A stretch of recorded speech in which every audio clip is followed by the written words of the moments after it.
Bonsoir à toutes et à tous, bienvenue sur la chaîne. Une nouvelle étape importante secoue l'actualité politique sénégalaise. Un recours a été officiellement déposé devant le Conseil constitutionnel concernant la révision de la Constitution adoptée par l'Assemblée nationale. Ce document, qui circule largement, relance le débat sur la régularité de la procédure et les conséquences juridiques et politiques de cette décision. Dans cette vidéo, nous allons analyser ce que contient ce récépissé de dépôt, les arguments avancés, les enjeux pour les institutions sénégalaises, ainsi que les différentes suites possibles devant le Conseil constitutionnel. Restez avec nous jusqu'à la fin pour comprendre les implications de cette affaire et n'oubliez pas de vous abonner, d'aimer la vidéo et de partager votre avis en commentaire. C'est parti. Le document présenté est un récépissé de dépôt délivré par le greffe du Conseil constitutionnel du Sénégal. À première vue, il ne constitue pas une décision de justice, mais il confirme officiellement qu'un recours en inconstitutionnalité a été enregistré. Cette étape est importante, car elle marque le début d'une procédure qui peut avoir des conséquences sur la révision de la Constitution adoptée par l'Assemblée nationale. L'un des premiers éléments qui attire l'attention est que le recours est introduit au nom du président de la République par son avocat. Le document indique également que le chef de l'État a demandé un traitement en urgence, avec un examen dans un délai de 8 jours. Cela montre que les autorités souhaitent une clarification rapide afin d'éviter que l'incertitude juridique ne s'installe autour de cette réforme. Le recours vise principalement la procédure de révision constitutionnelle adoptée par l'Assemblée nationale le 29 juin 2026. Il ne s'agit donc pas seulement d'un débat politique, mais d'une question de droit constitutionnel. Le Conseil constitutionnel devra examiner si toutes les étapes prévues par la Constitution et les lois organiques ont été correctement respectées. Le dossier est particulièrement fourni. Le récépissé mentionne de nombreuses pièces justificatives, copie de la loi, correspondance entre le président de l'Assemblée nationale et le président de la République, amendement du gouvernement, intervention du ministre de la Justice, procès-verbal de la séance plénière et enregistrement vidéo. Ces éléments permettront au Conseil constitutionnel d'analyser précisément le déroulement de la procédure parlementaire. Cette abondance de documents montre que les différentes institutions souhaitent apporter des éléments factuels pour soutenir leur position. Le Conseil ne devra pas se prononcer sur des déclarations politiques ou médiatiques, mais sur les textes officiels et les actes de procédure.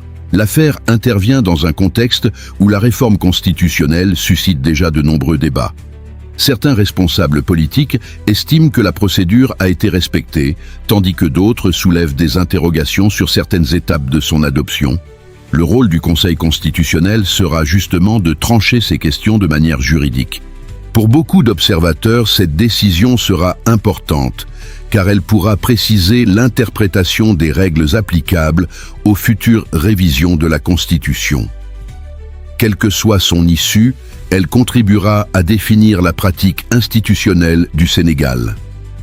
Au-delà de l'aspect juridique, cette affaire rappelle également l'importance du principe de séparation des pouvoirs. L'Assemblée nationale vote les lois, le président de la République exerce certaines prérogatives prévues par la Constitution et le Conseil constitutionnel veille au respect de la Constitution. Chacune de ces institutions intervient dans un cadre défini. Enfin, il convient de rappeler qu'à ce stade, le dépôt du recours ne préjuge pas de la décision finale. Le Conseil constitutionnel peut déclarer le recours recevable ou irrecevable, puis se prononcer sur le fond en estimant que la procédure est conforme ou non à la Constitution. La décision attendue sera donc particulièrement suivie, car elle permettra de clarifier les questions juridiques soulevées par cette révision constitutionnelle et ses conséquences sur la suite du processus institutionnel au Sénégal. Au-delà de son aspect juridique, cette affaire possède une forte dimension politique et institutionnelle. La révision de la Constitution est toujours un exercice sensible, car elle touche aux règles fondamentales qui organisent le fonctionnement de l'État. Lorsqu'un recours est introduit devant le Conseil constitutionnel, il ne s'agit pas seulement d'un débat entre responsables politiques, mais aussi d'une étape prévue par les institutions pour vérifier la conformité du processus aux règles constitutionnelles. L'un des principaux enjeux concerne la sécurité juridique. Les citoyens, les députés et les institutions ont besoin de savoir si la procédure suivie respecte pleinement la Constitution. Une décision claire du Conseil constitutionnel permettra de lever les incertitudes et d'éviter des interprétations contradictoires. Cette affaire met également en lumière le rôle de chaque institution. L'Assemblée nationale exerce le pouvoir législatif en adoptant les textes. Le président de la République dispose de certaines prérogatives dans le processus de révision constitutionnelle. Enfin, le Conseil constitutionnel intervient comme arbitre juridique lorsque des contestations apparaissent. Ce mécanisme fait partie du fonctionnement normal d'un État de droit. Le recours rappelle aussi que les grandes réformes institutionnelles sont souvent accompagnées de débats politiques. Les partisans de la réforme considèrent qu'elle permettra de moderniser les institutions, tandis que les critiques estiment que certaines étapes méritent un contrôle approfondi.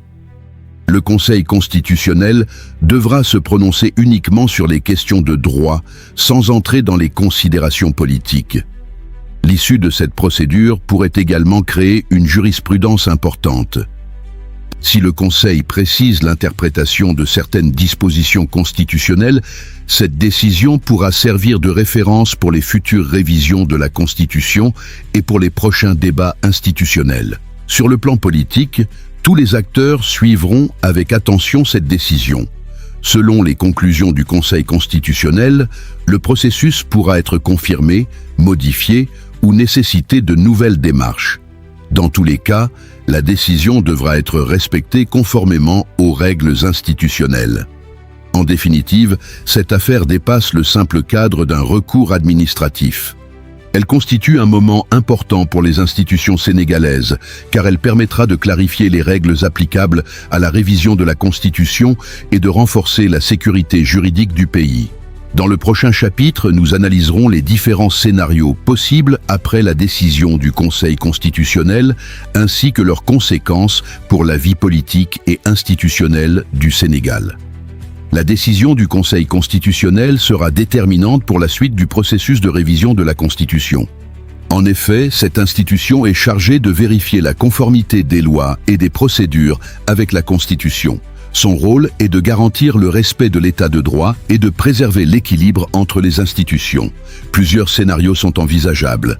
Le premier est celui où le Conseil constitutionnel juge que la procédure de révision a été menée conformément aux dispositions constitutionnelles. Dans ce cas, la réforme pourra suivre son cours selon les règles prévues par les institutions. Une telle décision renforcerait la sécurité juridique autour du texte adopté et mettrait fin aux contestations portant sur la procédure. Le deuxième scénario serait que le Conseil identifie une ou plusieurs irrégularités procédurales. Dans cette hypothèse, il pourrait demander que certaines étapes soient reprises ou corrigées conformément aux exigences constitutionnelles. Cela ne signifierait pas nécessairement un rejet total de la réforme, mais un rappel du respect strict des procédures. Quelle que soit l'issue, cette affaire montre l'importance des mécanismes de contrôle dans une démocratie. Les recours devant le Conseil constitutionnel permettent de résoudre les désaccords institutionnels par le droit plutôt que par la confrontation politique. Cette décision pourrait également avoir des effets sur les futures réformes. Les parlementaires, le gouvernement et les juristes s'appuieront probablement sur cette jurisprudence pour mieux encadrer les prochaines révisions constitutionnelles. Ainsi, l'arrêt du Conseil pourrait devenir une référence importante pour les années à venir. Sur le plan politique, la décision sera certainement commentée par les différentes forces politiques, les organisations de la société civile et les spécialistes du droit. Toutefois, il est essentiel de distinguer les analyses politiques de la portée juridique de la décision. Le Conseil constitutionnel statue en droit sur la base des textes applicables et des éléments du dossier. Enfin, cette procédure rappelle que les institutions disposent de mécanismes prévus pour examiner les désaccords relatifs aux lois fondamentales. L'objectif est d'assurer que les décisions importantes concernant la Constitution soient prises dans le respect des règles établies. Conclusion. Cette affaire constitue un moment important dans la vie institutionnelle du Sénégal. Le dépôt du recours devant le Conseil constitutionnel ouvre une phase d'examen juridique qui permettra de clarifier la conformité de la procédure de révision constitutionnelle. Quelle que soit la décision rendue, elle contribuera à préciser l'interprétation de la Constitution et à renforcer la sécurité juridique des institutions. Il faudra désormais attendre la décision officielle du Conseil constitutionnel pour connaître les suites de ce dossier. Merci d'avoir suivi cette analyse. N'hésitez pas à partager votre point de vue dans les commentaires, à aimer la vidéo et à vous abonner pour suivre toute l'actualité politique et institutionnelle du Sénégal et de l'Afrique.